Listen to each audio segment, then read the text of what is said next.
Well, I'm here at the NELA Music Awards. I am here with, what is your name, ma'am? Malika Polk Lee. Malika Polk Lee. She is one of the executives here at the B.B. King Museum, right? Yes, I am the executive director of the B.B. King Museum.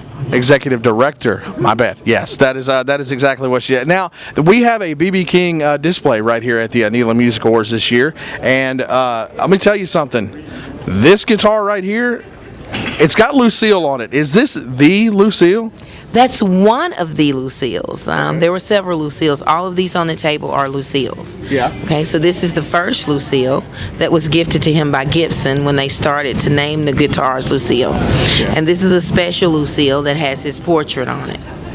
And that thing is absolutely beautiful, and it's signed. I did see the tag on the case that this one came in. It said Lucille 1978. Yes, that's the first one. And right here by your hand is that his Grammy? That is one of his Grammys. Mr. King won 15 Grammys. Yeah, so that's just one of many. That's just one of many, yes. Okay. And that one is for The Thrill Is Gone.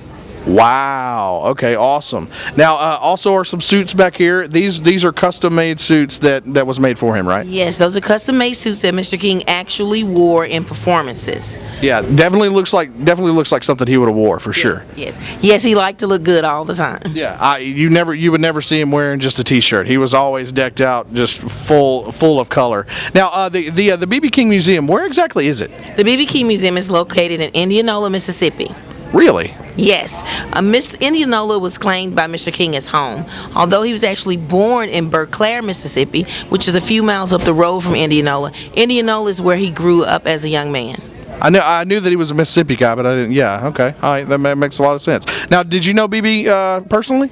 I had the opportunity to meet Mr. King several times. I started at the museum in 2012, and Mr. King came home every year for homecoming festival, which he did free to the community in Indianola. And so I had a chance to meet him through those years before he passed away in 2015. And how was he as a person? For anybody who doesn't know, it's like your granddad. He was very humble, friendly. He wanted to be sure that he took time for each one of his fans to get to know him, to sign autographs, to talk to him. He was just a very humble, kind person. And that's the way this superstars should be. Now, speaking of people acting humbly, edit that out. That was terrible.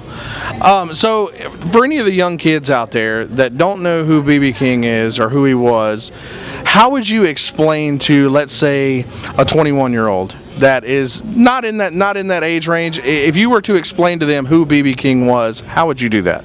I would say Mr. King was one of the world's greatest guitarists, and he was also the greatest ambassador for blues music. Hands down, the best blues guitarist there ever was. Hands down.